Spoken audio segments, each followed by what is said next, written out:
All right, welcome to VintageDrumsTalk.com. As we promised, this is the live interviews section. It's a new feature of the website, and this is the first time we're doing this, so bear with us.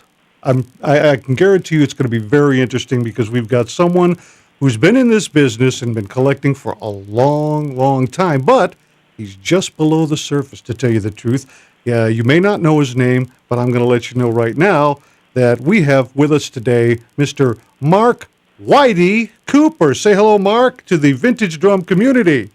Hello. Yeah, good to hear your voice, my friend. Say, Good to talk to you. I'll tell you, we've really been excited about doing this interview. This is the very first one. I'm so glad and honored that you want to participate in what we're doing here. And we want to know and let the world know all about Mark Whitey Cooper and his role in the vintage drum community. Now, you've been around doing this for, what, over 30 years? Yeah, about 30 years. I started getting into it about 1980, 1981. I see. Now, was it easy to do then, or did you just fall into this, or how did it start for you? Well, for me it started, I was up in New York, upstate New York, at a recording studio that was run by the guys in Foghat. I think it was called Bearsville Studios. And Roger Earl, the Foghat drummer, came up to me, and he was a very nice guy, and he said, hey mate, why don't you try some of these Radio King snare drums? And he had a shelf with like 4 or 5 or 6 old Radio King snares, and I had never ever seen one or heard of them. I had no idea about vintage drums at that time, and I said, sure. And I'm looking at this drum. It's got this strange cloud badge on it, and real old-fashioned looking lugs and big heavy drum, and I was fascinated with it right from the start.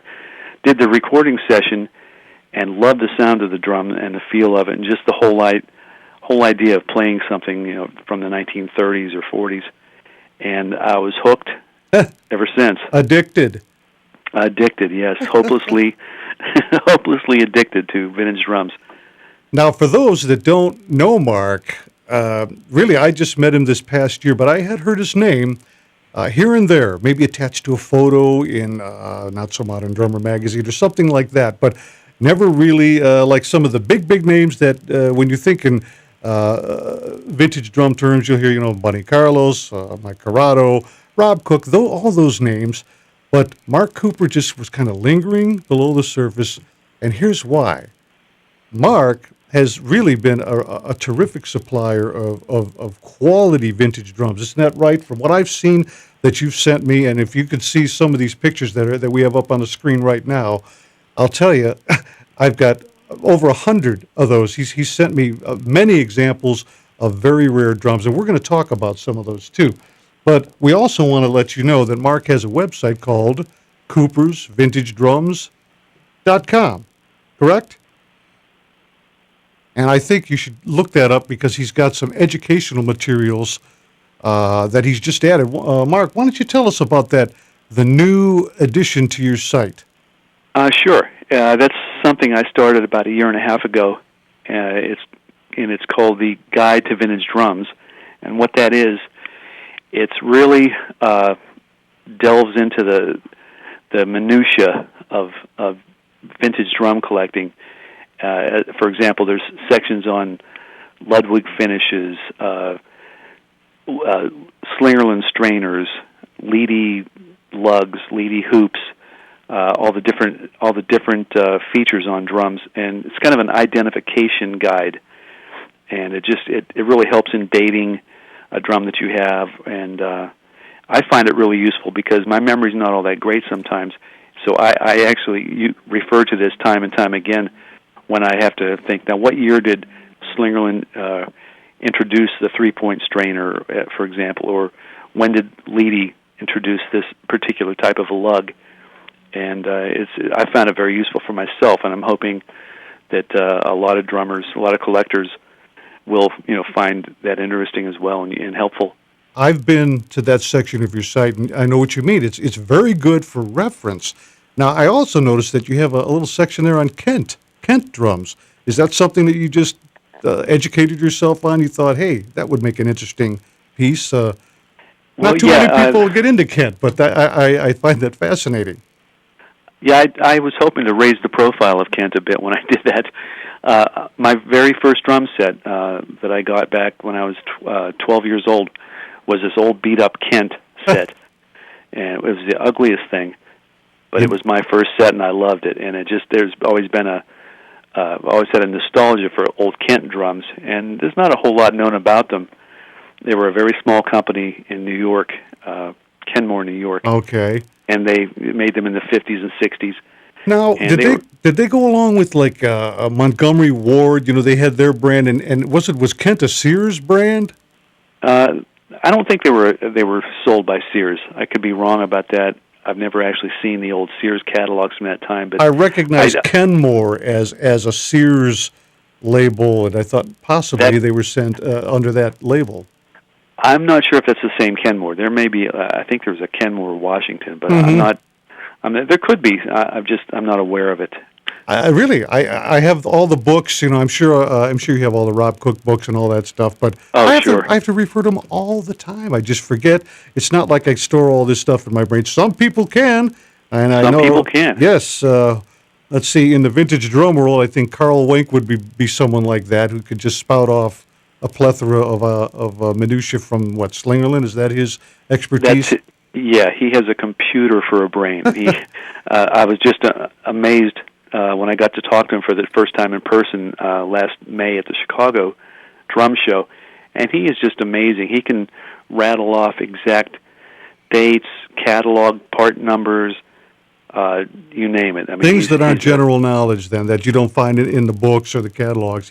That's what I've been told. I was at the show, and when we did our little section on you, all of you, Mike Corrado, Dave Brown, they all said, hey, this is the guy you need to talk to, Carl Wenk, and seriously, we hope to have him on.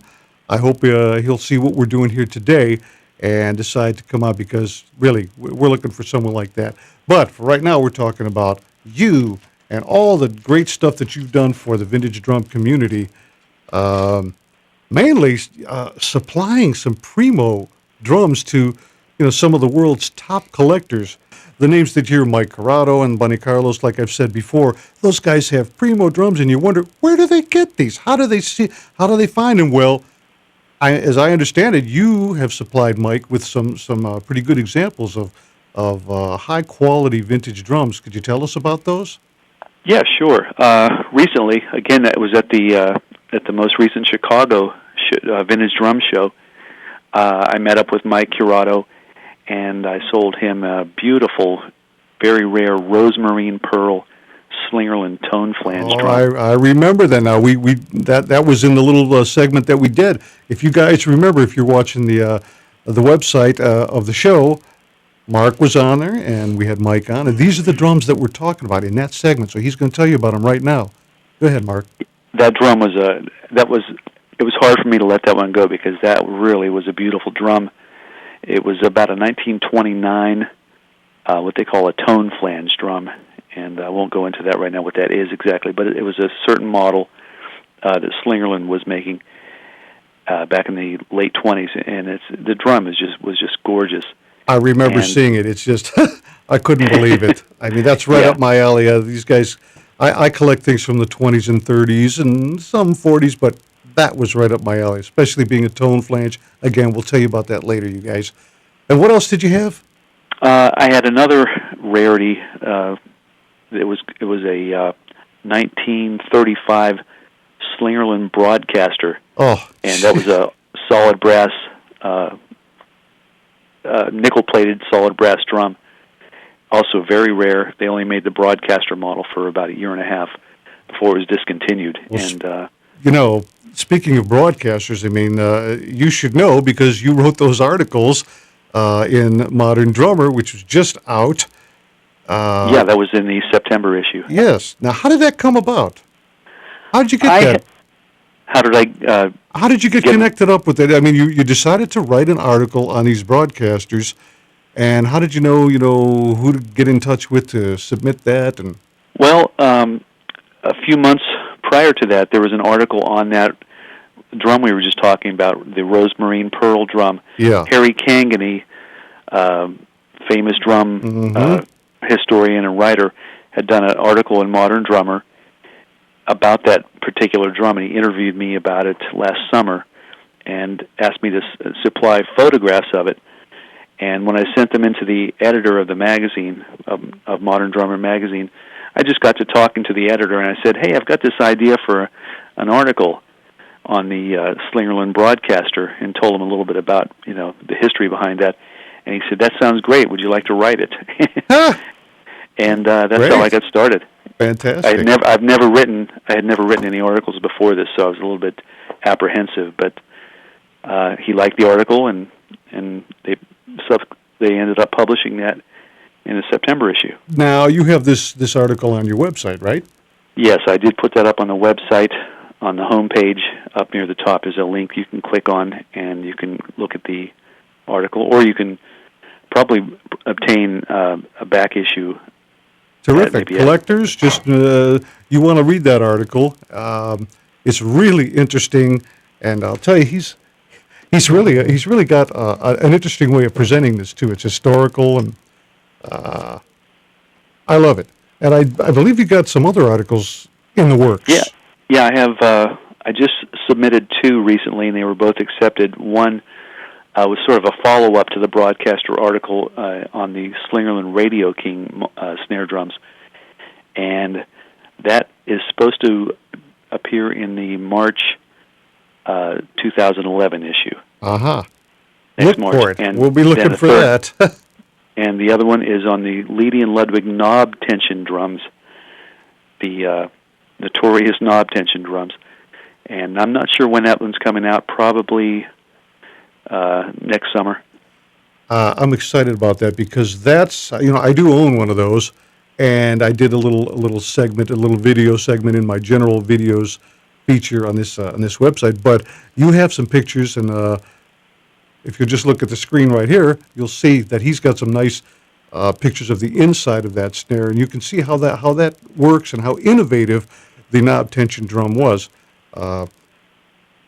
Leedy really outdid themselves with that, but that didn't really have such a happy story, did it? No, unfortunately, it was a brilliant idea, and not necessarily a new idea. They had other companies had toyed around with an internally tensioned drum, that would do away with a drum key, which everybody would. I'm sure a lot of people would be happy with, to not have to carry a drum key around. But they never seemed to work out. It was a difficult concept to, on paper, look good, but when they actually made the drum, it didn't hold up too well, and that's what happened with the knob tension drums. What do you think about the WFL wartime tuning system, which was similar to what they were doing with the knob tension? What do you think about that? I mean, here's some technology from what, the late 30s, early 40s? It was from the actually like the mid 30s is when they started. Leedy and Stroop, which had started the internal tensioning with their line called Master Tension drums, I believe, and that didn't last too long. But then it was revived again by WFL with the drum you just mentioned. During World War II, they had to find creative ways to make drums by using very little metal, because the government placed metal restrictions on manufacturing. Right, the 10% law.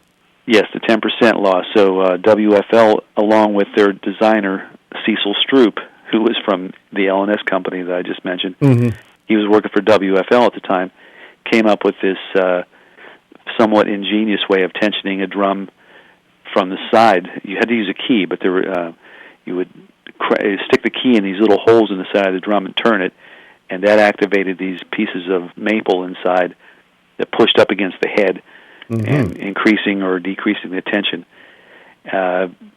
They were easily broken as well. I mean, they just that internal tension just was a very fragile way of tuning, and just I think they were ingenious in those days to come up with those ideas for to get around that 10% law.